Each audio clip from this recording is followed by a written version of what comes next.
Welcome to Shameless Leadership. I'm your host, Sarah Dean. This show is for women leaders who are committed to advancing both their own leadership and the leadership of those around them. In each episode, I offer practical strategies and inspiring stories to help you become a more confident, compassionate, and curious leader. The truth is, you were born to lead. So let's start now, together.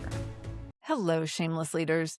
Today, we are going to be talking about becoming a go-to voice in your industry and really helping you develop your leadership visibility and your expertise visibility in order to create more opportunities for yourself. We've been talking a lot in recent episodes about thought leadership and about what you want to be known for and how you want to be seen. And this episode really falls right in line and dovetails from those conversations. You don't have to listen to those episodes first to get a lot of value out of this one, but you can also go back and listen to those after you listen to this to see where you can use and how you can develop thought leadership in ways that support everything we're going to talk about today.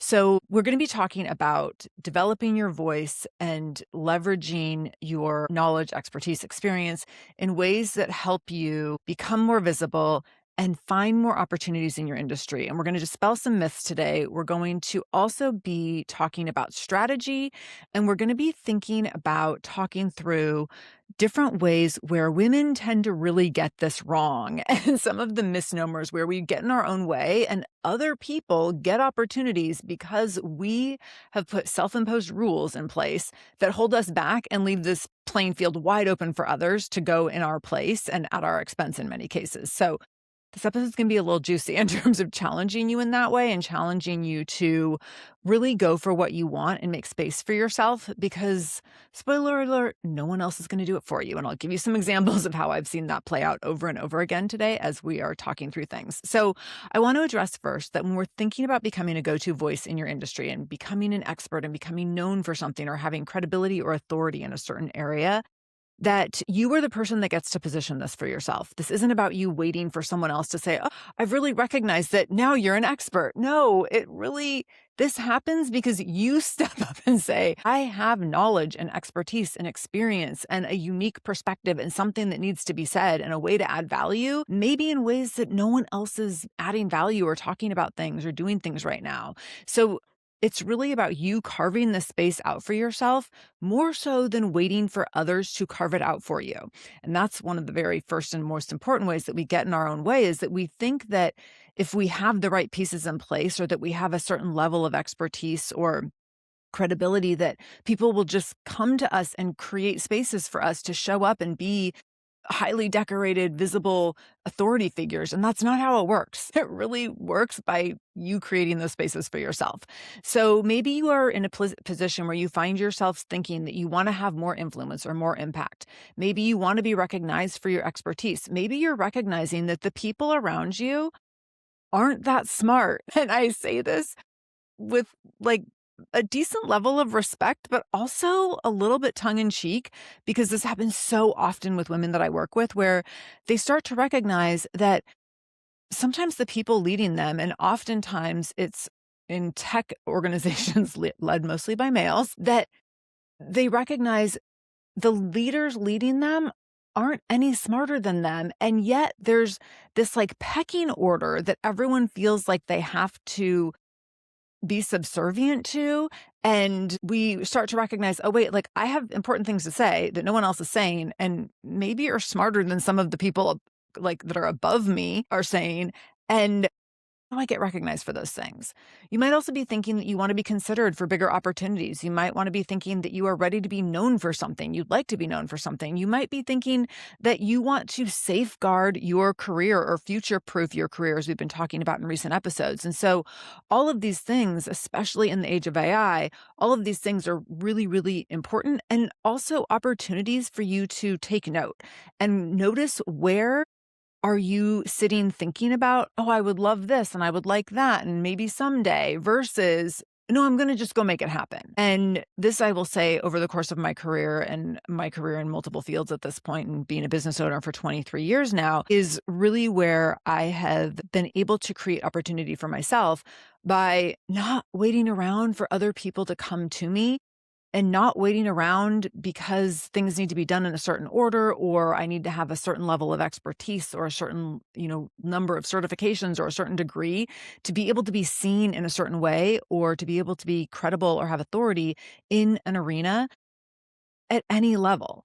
And so that's what I want for you. I want you to recognize that you can be ready now. You are capable now. You have what you need now. And let's stop waiting around and let's go get the thing that you want. Let's go create those opportunities for yourself. So many times we make the mistake of thinking that opportunities will lead to visibility and that's when things will open up for us. But the truth is the opposite. Visibility leads to opportunity. And that visibility, that's on you. Creating visibility for yourself is not anyone else's job, and it's not a favor most people are going to do for you. And I've definitely learned this the hard way over the years. And so I've had to create visibility for myself in all sorts of different ways, many times in many uncomfortable ways. But P.S., it gets better over time. It gets less comfortable, or it gets more comfortable, and the discomfort gets less over time. And it's in creating those visibility, those moments of visibility for myself that opportunities then came my way. So it's not that opportunities lead to visibility, it's that visibility leads to opportunities, and that visibility is created on you so that then others can bring you the opportunities. So when we're thinking about those opportunities, we're thinking about how can we put ourselves in positions so that when there's an opportunity, someone comes to us and we're the person that's top of mind. And so this means that we need to be getting in front of people and in front of the right people and in the right spaces repeatedly so that when there's something new on the horizon, someone isn't casting a wide net and instead they're immediately thinking, Sarah's the person for that role. Jane is the person for that role. Chris is the person I've been waiting for. Like we are putting ourselves out there enough that people seek us out when they when they have an opening come up or when they have an opportunity come up. When we're thinking about visibility and the opportunities that might come from visibility, this is things like being interviewed for an article, being invited to be interviewed on a podcast, being asked to speak, whether it's on a panel or an industry event, being asked to lead certain meetings, being asked to lead maybe meetings or internal events where you get to build your credibility within your company or organization in a way that also you can leverage in your greater field. This might be being nominated for awards or being invited to have a board position. This might be being recommended for promotions. So these kinds of opportunities come by way of establishing visibility first. We often think that opportunities come to certain people because maybe they just got lucky or they know someone or they're more qualified or they have more years or more education or that certain certification or degree or what have you. And sometimes that can be true. But when we believe that and we believe that those are the only ways people got the things that they got, then we limit ourselves and hold ourselves back thinking, well, I don't have that, so I'm not ready, qualified, worthy, and therefore I'm not going to make myself visible for those kinds of opportunities moving forward. So more often than someone just being lucky or knowing someone or being the most qualified person in the room, it's that the people that get opportunities have become visible in certain ways where they are associated or known for a specific idea or a specific solution, a level of expertise, a unique perspective, a solution to a problem that they've solved differently than others. So that when an opportunity arises, people immediately think of them because they've done something that stands out in a certain way.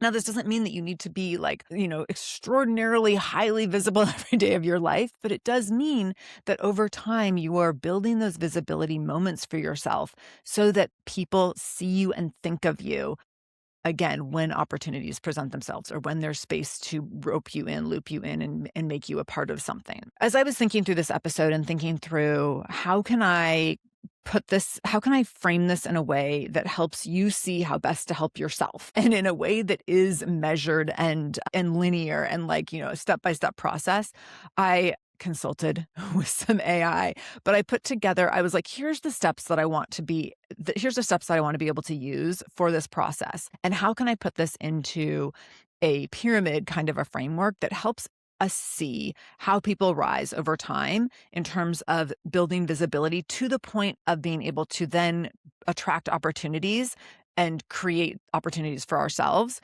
And so again, I created this with the help of AI, but I think it's really helpful. I'm calling out the AI use here because we're going to talk about AI in a minute. And I think it's interesting, helpful, and also, like, for the sake of transparency, important to to own, like, I use this with the help of AI, but also it was my own work that I put into AI to say, hey, help me build this out a little bit further, help me elevate this a little bit more. And so using AI as a thought partner.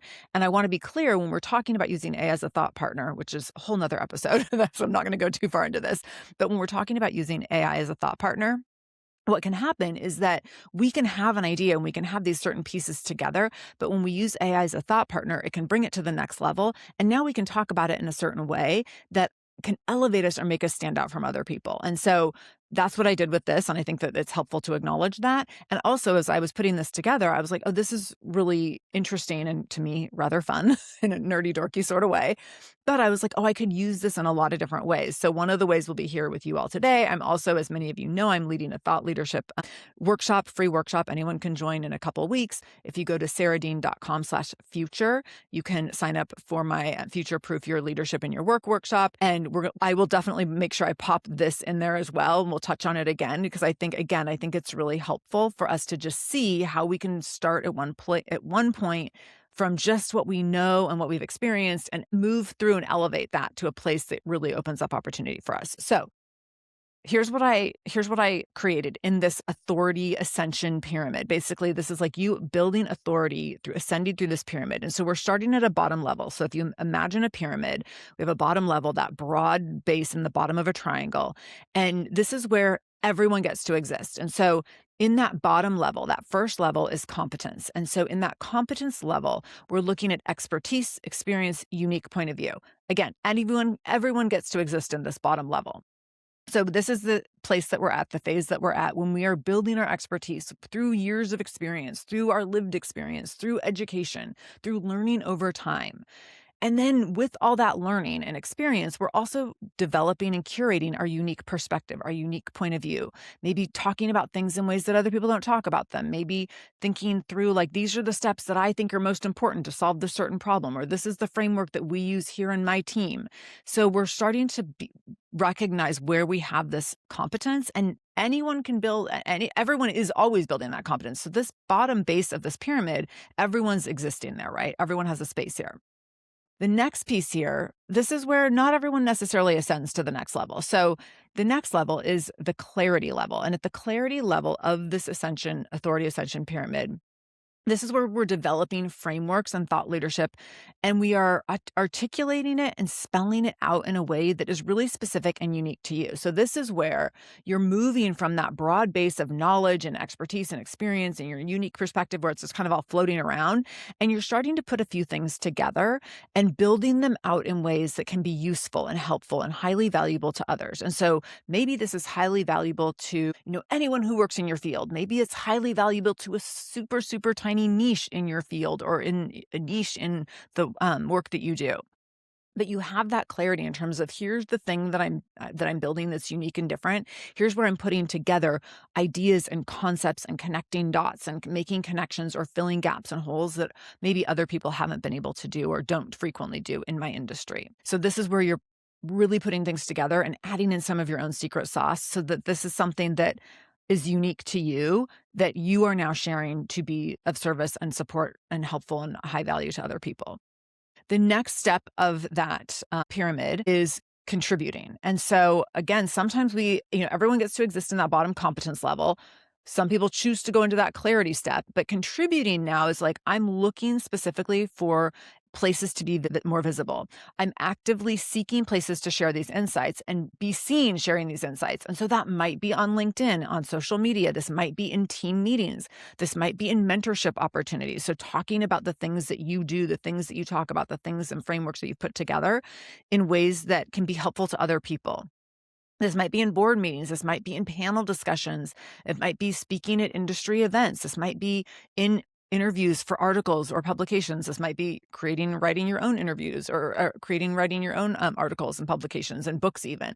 This can be all sorts of things where either you are being positioned by someone else as an expert, or you are creating your own thing. This is you creating your own opportunities and events. So this is you deciding like, okay, I'm not waiting for an invitation. I'm going to go find an invitation. For me, when I was in the fitness industry, I spent a number of years hoping, trying, wishing, dreaming to get on stages of other fitness professionals at fitness events. And so I thought, okay, like here's these guys who've built these big, huge fitness events for fitness business owners and for people in the, leaders in the fitness industry. And I want to speak on those stages someday. And at a certain point, I realized these dudes, they only have their friends on stages. And I'm not, even though I actually was friendly with some of them, like they weren't, for the most part, they weren't bringing women on stage. And they certainly weren't bringing women on stage who were not in their super tight inner circle. And so I realized, I'm going to have to create my own events if this is where I want to be able to show up and shine. So when we're looking in this contributing phase, we're not waiting for someone else's invitation. We're creating our own opportunities. And so I started doing this at my gym. I had my own gym and I was like, okay, like I'm going to host a workshop on this topic. This is a topic I would love to, go to an industry event and speak on stage about, but I don't have that opportunity right now. I'm just going to practice talking about it in my own community and create an event in my own gym and invite the community to come and make it, a free or low investment offer where people can come in. So that's in that contributing space where we are creating moments of visibility for ourselves. We're putting ourselves out there in different ways. And some of those ways are going to be lower stakes and some of them might be a little bit higher stakes and we might feel a little more uncomfortable, but you're pitching yourself. And sometimes you get a yes, sometimes you get a no. You're getting comfortable with rejection and you're getting comfortable handling it objectively to be like, oh, okay, like I asked if I could do this thing. They said no big deal. And then there's other things, other visibility opportunities that we might create where we're creating it in a way where we don't need a yes or a no. So for me, like I've started a podcast, like no one can tell me no, right? So maybe you don't want me to come speak on your stage, but I'm going to build my own podcast where I don't need an invitation. I can show up here every week and talk about what I want to talk about. The fourth level of this authority ascension pyramid is going to be credibility confirmed. And so in that credibility confirmed position or phase, you are becoming increasingly known and trusted. So you are getting yourself out there, you're getting, you're making these visibility opportunities for yourself and people are seeing what you're doing and you're starting to become a little bit known because of this. So people are recognizing like, oh, I went to this event and I heard this person speak, or, oh, I was at this, this meeting for our offsite today and this one leader said this great thing and oh my gosh, it just blew me away. Like I want them to come talk to my team too. So this is where we're being seen and that credibility is being established and people are noticing and recognizing like, oh, that was a great thing that person said or did, or I love the way that they talked about that. So people are starting to see you and know you for what you talk about, for what your unique perspective position is, your unique point of view, the value that you're adding. And then the last final point, the peak of that pyramid is called upon. And that is where people are calling upon you. That is where they are bringing the opportunities to you. So instead of you needing to go out and create those opportunities for yourself constantly, some of those opportunities are starting to land in your lap. Now, as someone who has been in the place of being called upon, I still do a lot of that middle part of the pyramid where I'm contributing.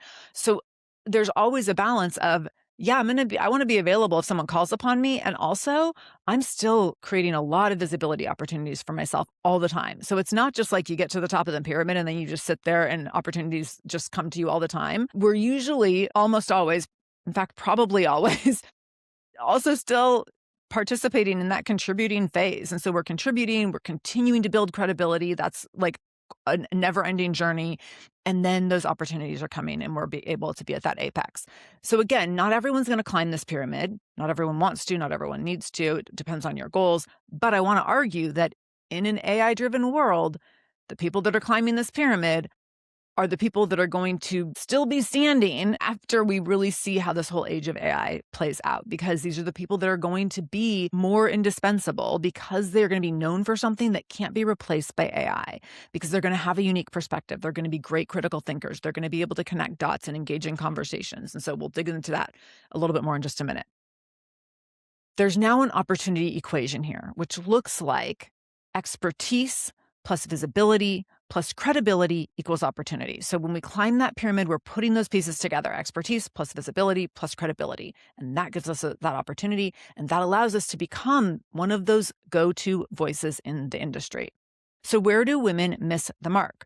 Women miss the mark here with visibility and opportunity because they focus entirely on expertise. And they think, well, I just need to get smarter at this thing. I just need to learn more. And they don't focus on visibility And then they miss out on the opportunity that comes from visibility.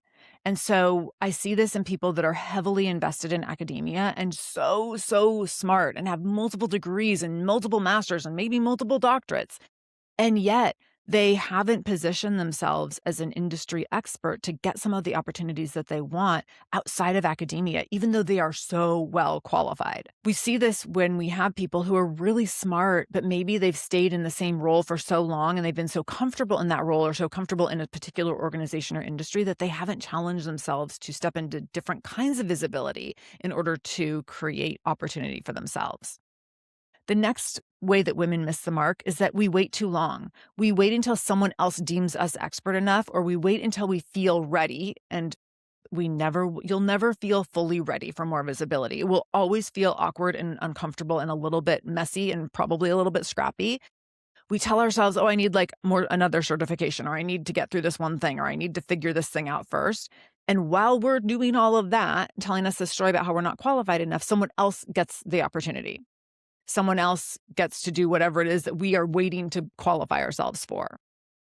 The next way we miss the mark is that we think that there's some formula or order of operations or timeline or protocol that we must follow in order to get from point A to point B, rather than just diving in and getting started. And so we think that I can't do it till I get to this level, or until this person says I'm ready, or until my boss gives me the right steps, or until my boss approves of me doing this thing, or until my company says that we can go do these things. And so and I'm not saying you should go against your boss or your company, but we get in our head with thinking that there's some sort of order of operations to creating visibility and becoming a known person in our industry.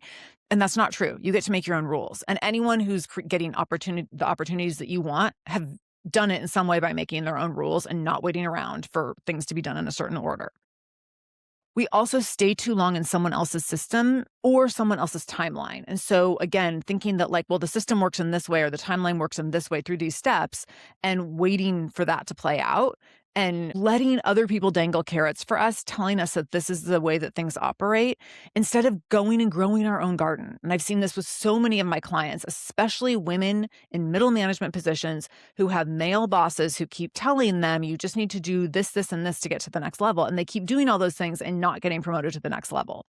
They're letting people dangle carrots without going and growing their own garden. And when they come and coach with me and we start cultivating their own garden, it is wild to see the opportunities that start to open up. I also see women missing the mark by getting in their own heads about outshining others and thinking, oh, well, I don't want to be shinier than my boss. I don't want to be on a stage that my boss hasn't been on, or I don't want to we get this weird thing about power dynamics, and understandably so in many cases, but it holds us back. And then with all that, we create or live by rules that don't actually exist, that limit us and benefit others. So what I want you to be thinking about as we're working through this, as you're thinking about this authority ascension pyramid, is what are the things that you want to be doing and how can you start doing some of those things? Speaking about the things, the frameworks that you've developed or developing a framework to speak in internal meetings, facilitating new kinds of discussions and conversations within your department or within your organization, intentionally developing a specific point of view, building out a framework, getting published insights, becoming a known entity, whether it's on LinkedIn or someone that's just talking consistently about the same thing in multiple places, or talking about the same thing in the same place over and over again so that you get recognized for that. Mentoring others, volunteering to be in discussions and on panels, saying yes to small opportunities for practice and getting in the reps. This is the kind of thing that over time, these small visibility moments will position you for major opportunities down the road. And this is also where your perspective, your judgment, this context, the development of trust all allows you to become this known entity, this known expert that cannot be replaced by AI. You become your own commodity and you become known for something. And you are now not someone who just holds information. You are actually a guide of information. And now you can help people because you're someone who's proving yourself. You're someone who can step up and lead. You can show up and be unafraid of visibility. You can be nimble in chaos and change. And this all makes you AI resistant. So how can you start to incorporate these things so that you can be visible in these smaller ways to then become well positioned for the opportunities that you really want to get for yourself. So leaders who get invited into bigger conversations are not necessarily the smartest or the most credentials or the most decorated in the room. They're often the ones who've done the work clarifying what they stand for, what they know, and how they want to contribute. And then they go after those small opportunities and sometimes bigger opportunities, stretching themselves.